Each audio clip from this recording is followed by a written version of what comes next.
नमस्कार viewers, law चक्रा पर आपका स्वागत है एक और लीगल अपडेट के साथ जो एक ऐसे केस से जुड़ा है जिसके बाहर आते ही हमारे देश में मैरिटल डिस्प्यूट्स और फेक डाउरी केसेस पर एक नई रोशनी पड़ी है। दिसंबर 2024 में बेंगलुरु बेस्ड टेकी अतुल सुभाष के सुसाइड ने पूरे देश को हिलाकर रख दिया था। 34 साल के आईटी प्रोफेशनल अतुल ने अपने बेंगलुरु फ्लैट में अपनी लाइफ खत्म कर ली, पीछे एक 81 मिनट का वीडियो और 24 पेज का सुसाइड नोट छोड़कर।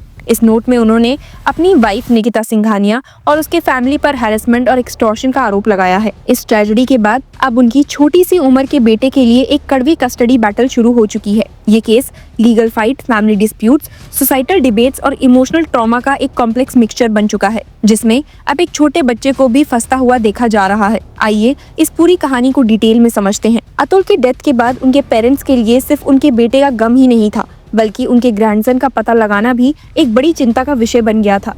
इन्हीं दुख से गुजरते हुए सुप्रीम कोर्ट ने 7 जनवरी को अतुल के पेरेंट्स द्वारा फाइल किए गए कस्टडी केस को सुना है और अपने रिमार्क्स पास किए हैं। हियरिंग के दौरान निकिता सिंघानिया ने सुप्रीम कोर्ट में रिवील किया कि 4 साल का बेटा हरियाणा के फरीदाबाद में एक बोर्डिंग स्कूल में था जब उन्हें अरेस्ट किया गया। उन्होंने ये भी कहा कि अब बच्चे को बेंगलुरु शिफ्ट किया जाएगा क्योंकि बेल कंडीशंस के हिसाब से उन्हें वहाँ रहना पड़ेगा।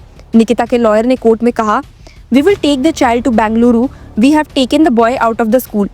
The mother has to remain in Bengaluru to fulfill the bail conditions. ये बात सुनकर अतुल के पेरेंट्स, स्पेशली उनकी माँ अंजू देवी, काफी शॉक थी। उन्होंने सुप्रीम कोर्ट में जो पिटीशन फाइल की थी अपने ग्रैंडसन की कस्टडी के लिए, उसमें ग्रैंडमदर का कहना था कि इतनी छोटी उम्र का बच्चा बोर्डिंग स्कूल में नहीं होना चाहिए जब फैमिली उसका ख्याल रख सकती है। अंजू देवी के लॉयर ने पैशनेटली आर्ग्यू किया that a child below 6 should not be sent to a boarding school, लेकिन जस्टिस बीवी नागरत्ना ने कहा, sorry to say but the child is a stranger to the petitioner. Court ने ऑब्जर्व किया कि बच्चे ने अपने पेरेंटल ग्रैंडमदर के साथ ज्यादा वक्त नहीं बिताया, जो एक स्ट्रॉन्ग फेमाइनल बॉन्ड एस्टैब्लिश करने के लिए जरूरी होता है। लेकिन इस पर अंजू देवी के लॉयर ने कुछ पुरानी तस्वीरें प्रेजेंट की जो ग्रैंडमदर और बच्चे के बीच के कनेक्शन को दिखाती थी। फिर भी कोर्ट का कहना था कि कस्टडी का फैसला सिर्फ इमोशनल अपील पर नहीं किया जा सकता। लेकिन जब counsel of Atul Subhash mother ने कोर्ट से ग्रैंडसन की कस्टडी की फिर से रिक्वेस्ट की और कहा that please ask them to let me meet him, तो जस्टिस शर्मा ने उनसे कहा, don't traumatise the child. Court ने उनसे पूछा कि आप लास्ट उससे कब मिले थे,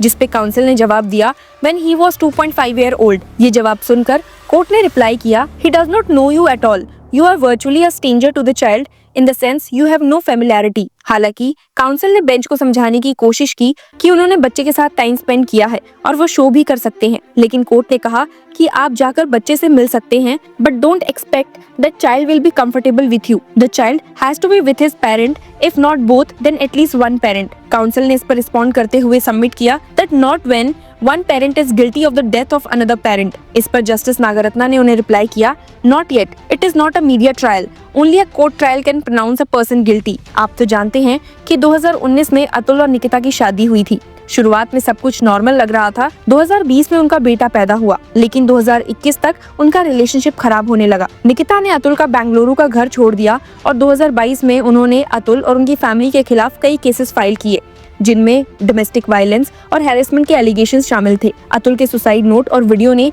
एक अलग ही कहानी सामने रखी। उन्होंने निकिता और उसकी फैमिली पर आरोप लगाया कि उन्होंने उन पर फॉल्स केसेस फाइल किए हैं, उनसे और उनके पेरेंट्स से पैसा एक्सटॉर्ट करने के लिए। अतुल ने ये भी कहा कि निकिता की फैमिली ने डाइवोर्स सेटलमेंट के लिए ₹3 करोड़ की डिमांड की थी। अतुल ने अपने नोट में लिखा था, the justice system is biased to favour women in such cases. ये लाइंस बहुत लोगों के साथ रेजोनेट हुई और देश में प्रोटेक्टिव लॉज के मिसयूज पर एक नई डिबेट शुरू हो गई। हियरिंग के दौरान सुप्रीम कोर्ट ने साफ कर दिया है कि कस्टडी का फैसला पब्लिक या मीडिया नैरेटिव्स के बेसिस पर नहीं हो सकता। जैसे कि जस्टिस नागरत्ना ने स्टर्नली कहा, not yet, it is not a media trial, only a court trial can pronounce a person guilty. Court ने एम्फसाइज किया कि एलिगेशंस की ग्रेविटी के बावजूद निकिता और उसकी फैमिली अभी तक गिल्टी प्रूव नहीं हुए हैं। इस वजह से कस्टडी का फैसला सिर्फ इन एक्यूजेशंस पर नहीं किया जा सकता। आप सभी जानते हैं कि जब निकिता, उनकी मां निशा सिंघानिया और भाई अनुराग सिंघानिया को अतुल के सुसाइड के केस में अरेस्ट किया गया तो बच्चे के वेयर अबाउट्स की एक बड़ी चिंता बन गया था।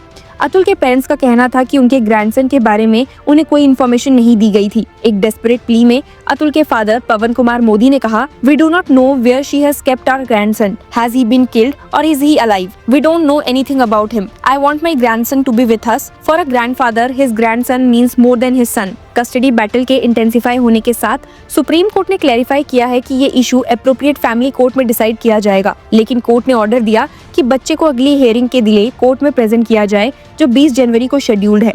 कोर्ट ने ये भी इंश्योर किया कि कस्टडी का फैसला बच्चे के वेलफेयर को ध्यान में रखकर दिया जाएगा। अतुल के पेरेंट्स का कहना है कि वो बच्चे के लिए एक स्टेबल और लविंग एनवायरनमेंट प्रोवाइड कर सकते हैं, जबकि निकिता का कहना है कि एक माँ होने के नाते उनसे बेटर और कोई उसका ख्याल नहीं रख सकता। अतुल की ट्रैजिक स्टोरी ने वुमेन प्रोटेक्शन लॉज के मिसयूज के इशू को फिर से स्पॉटलाइट में ला दिया है। क्रिटिक्स कहती है कि ऐसे लॉज जरूरी हैं, लेकिन कभी कभी इनका गलत इस्तेमाल भी होता है, जो डिवास्टेटिंग कंसिक्वेंसेस तक ले जा सकते हैं। अतुल के सुसाइड नोट ने इस सेंटीमेंट को कैप्चर किया है, जो कहता है that the justice system is biased to favor women in such cases। इस स्टेटमेंट ने लीगल रिफॉर्म्स की डिमांड को और तेजी से बढ़ा दिया है, जहां सभी पार्टीज के साथ फेयरनेस इंश्योर हो। हालांकि निकिता, उनकी मां और उनके भाई को संडे को बेल मिल चुकी है। बेल कंडीशंस के हिसाब से उन्हें हर सैटरडे बेंगलुरु में इन्वेस्टिगेटिंग ऑफिसर के सामने प्रेजेंट होना होगा। निकिता के लॉयर ने कोर्ट को बताया है कि अब बच्चा उनके साथ बेंगलुरु जाएगा और वहाँ एक स्कूल में इनरोल किया जाएगा। इस मूव ने अतुल के पेरेंट्स की चिंता को और बढ़ा दिया। उनका कहना है कि निकिता के अगेंस्ट एलिगेशंस के चलते बच्चा उनकी कस्टडी में सेफ नहीं होगा। जैसे जैसे अगली हियरिंग की डेट करीब आ रही है,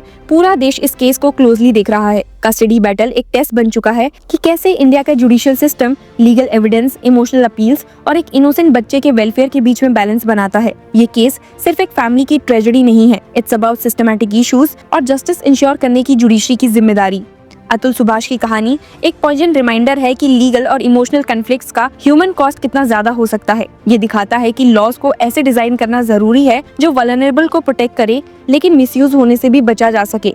जैसे जस्टिस नागरत्ना ने कहा, the child is a stranger to the petitioner, लेकिन यहाँ रियल स्ट्रेंजर जस्टिस सिस्टम खुद हो सकता है, जो राइट्स को सेफगार्ड और एक्सप्लॉयटेशन को प्रिवेंट करने के बीच उलझा हुआ है। इस केस का रेजोल्यूशन सिर्फ अतुल की फैमिली के लिए ही नहीं, बल्कि उन काउंटलेस फैमिलीज के लिए भी फार फेचिंग इम्प्लीकेशंस रखेगा, जो ऐसे ही लीगल और इमोशनल बैटल्स का सामना कर रहे हैं। क्या आप भी इस केस में अपनी कोई राय देना चाहेंगे? Let us know in the comment section and keep following Law Chakra for more such news and legal updates. Hello law lovers and justice seekers, welcome to Law Chakra. हम आपके लिए लेकर आए हैं कुछ बहुत ही exclusive. Introducing Law Chakra prime membership, जो आपको देगा exclusive access like never before. इसी के साथ अगर आप कभी सोचे कि हम कैसे लेकर आते हैं आपके लिए ये लीगल अपडेट्स, तो इसके लिए भी प्राइम मेंबर्स के लिए है हमारे पास एक special sneak peek behind the scenes of law chakra. Brainstorming session से लेकर ब्लूपर्स तक सब कुछ। In short, more content, more update and more analysis. Political legal controversies हो या इन डेप्थ लीगल सेशंस, सब कुछ आपको मिलेगा एट वेरी मिनिमल प्राइस। बनिए लॉ चक्र की प्राइम मेंबर और अनलॉक कीजिए full potential of legal knowledge. अभी ज्वाइन कीजिए।